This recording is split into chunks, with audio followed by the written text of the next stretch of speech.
Hey, y'all, see our waters again. We find ourselves on another Monday. Today's podcast is going to be about something that seems to be plaguing our country right now. And it happens to be a subject that is very personal to me. So today's podcast is going to be a little bit difficult. The subject is accidental suicide or accidental overdose. I want to dedicate this podcast to my niece Paige, whose life was taken so senselessly in 2012. She wasn't really my niece, but her mom and I had been almost best friends since we were 8. So we considered ourselves sisters, and I considered her 4 daughters my nieces, still do. So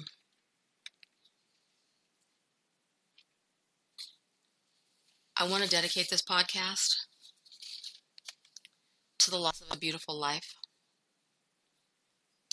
The poem that I put on my first couple podcasts was basically for her.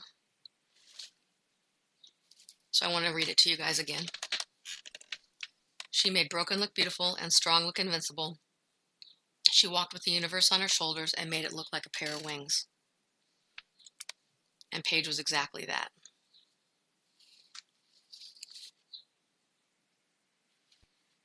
On April 9th, 2012,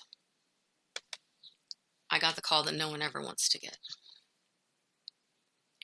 When my sister called me and was falling apart on the other end of the phone, I couldn't believe what she was telling me. I had just talked to Paige not that long ago. She said that she'd gone in that morning to get her up for school, and she was gone.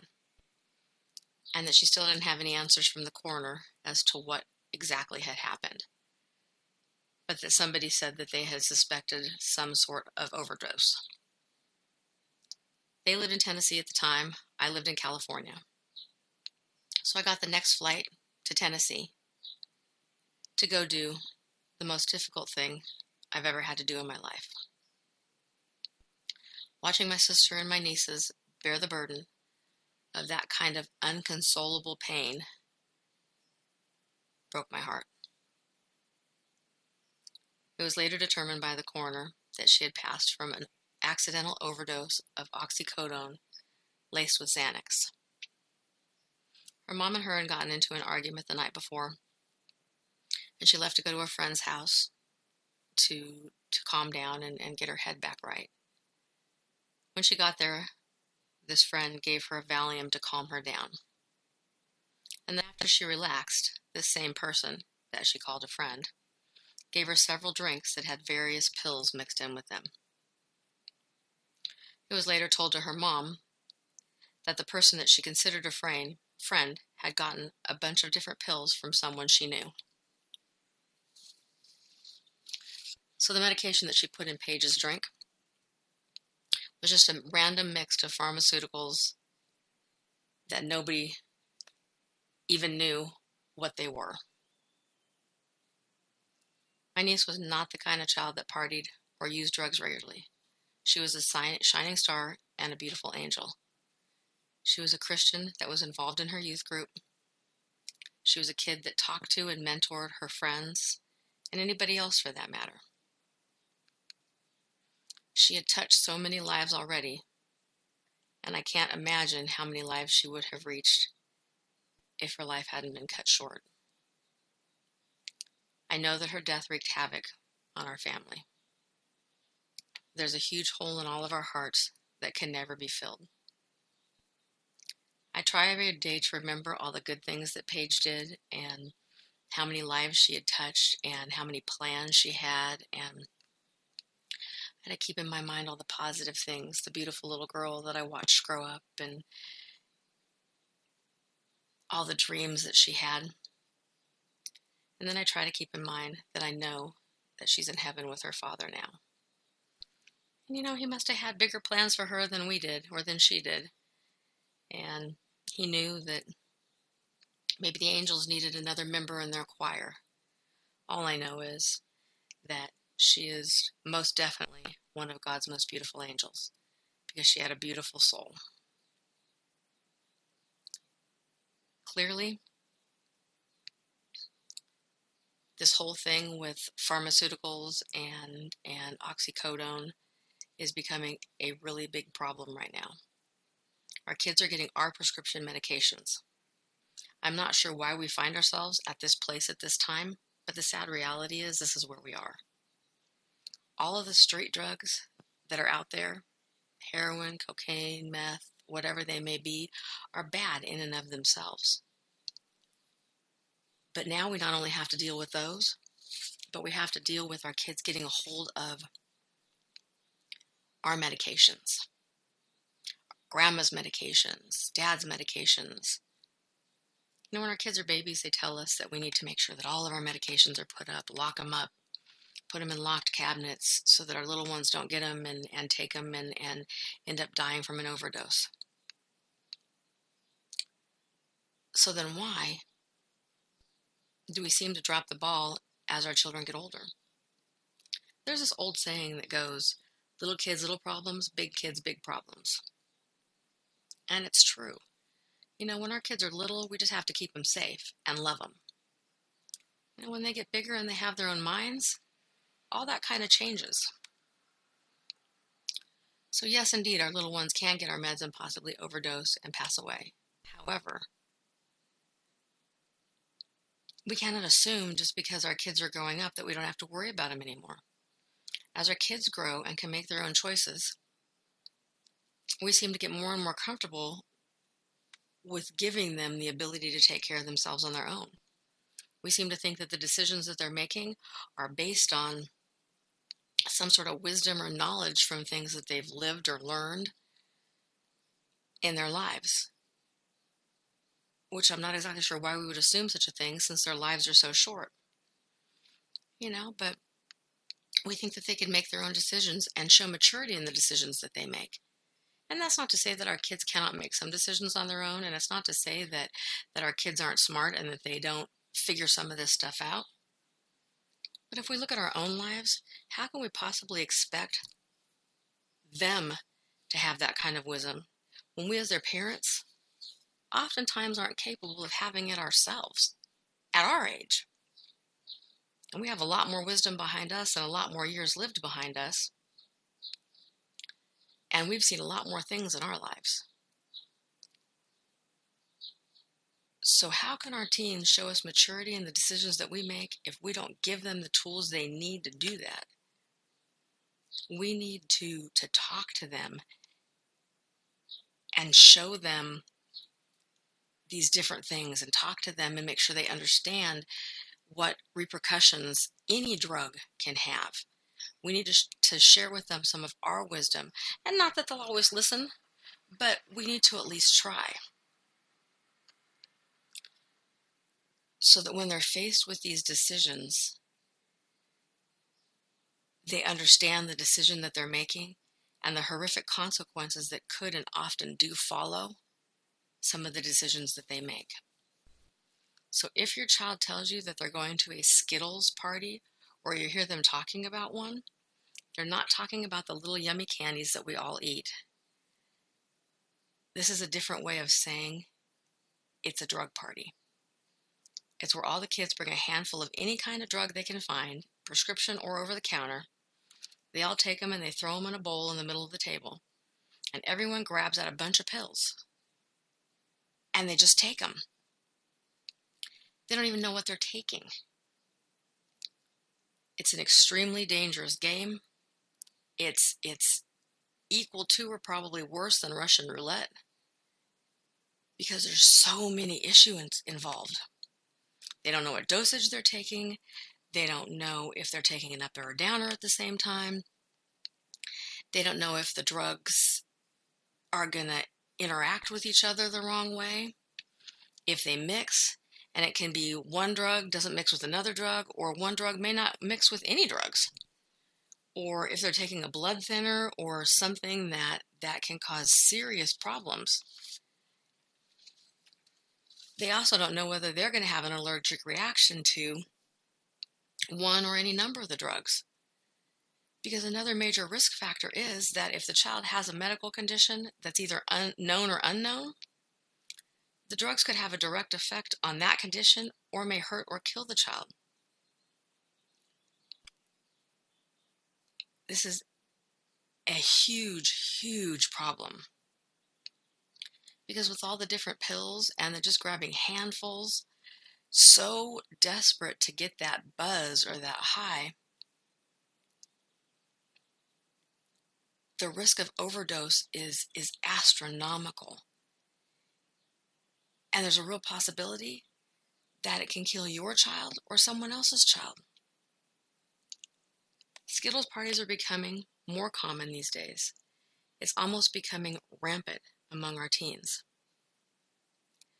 We need to start making sure that all of our medications are locked up in a locked cabinet, not just stuck in your medicine cabinet, away from our little guys and away from our teens.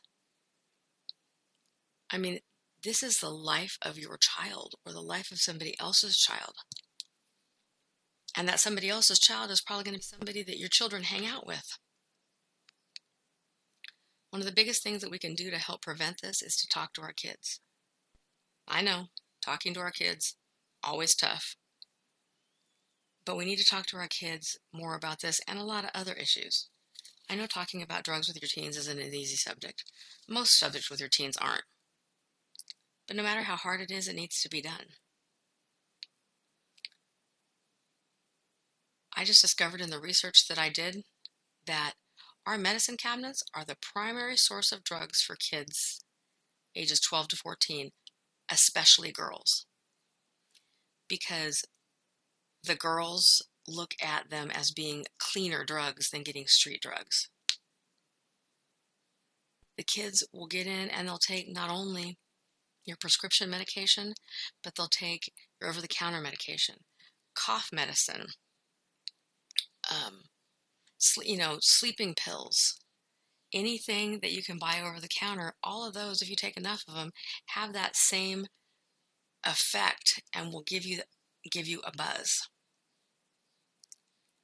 And most teens don't think that over-the-counter medication can kill you because they're just over-the-counter meds. They don't realize that a certain amount of anything can do that to you. They also think that taking prescription drugs are safe because they were prescribed by a doctor. But the reality of that is that the doctor didn't prescribe them for them. So they don't take into consideration that when a doctor prescribes you something, they know your medical history. They know what medications interact with what medications. When you're piling together this whole pile of prescription medications, when you go to the pharmacist to pick up medication, your pharmacist asks you what else you're taking to make sure that there's no drug interactions. So if you're grabbing a handful of pills out of a bowl on the table of a bunch of mixed prescription and over-the-counter medication, how could you possibly know if any of those medications interact with each other in the wrong kind of way? If not taken right, these things can do major damage. Other than marijuana, prescription medication is the most commonly abused drugs for people aged 12 to 24. The use of these drugs or medications has surpassed the use of street drugs at this point. And almost 14% of all high school seniors have used a prescription drug for a non-medical reason at least once.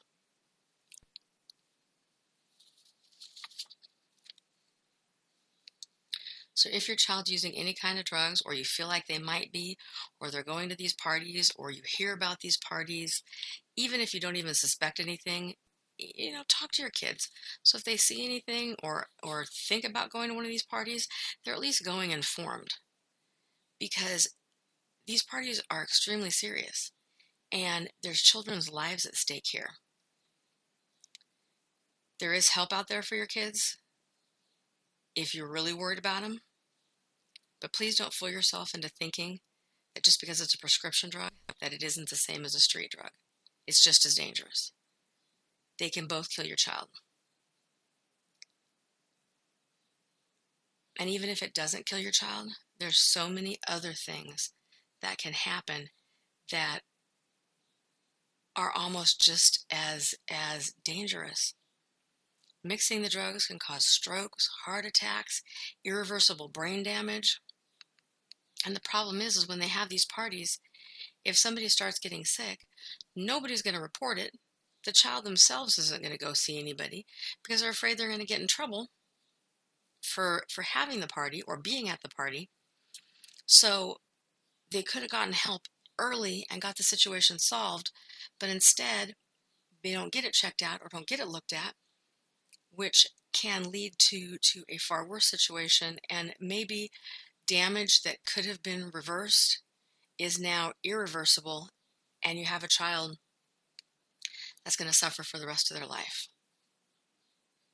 In the U.S. right now, it's estimated that there's 54 million people over the age of 12 that have used prescription drugs for non-medical reasons. The 4 categories of abused meds are painkillers, which there's 3.3 million users, tranquilizers that have 2 million users, stimulants that have 1.7 million users, and sedatives that have 500,000 users. The U.S. only makes up about 5% of the world's population. The staggering fact is that we might only make up 5% of the world's population, but we consume approximately 80% of the world's prescription drugs.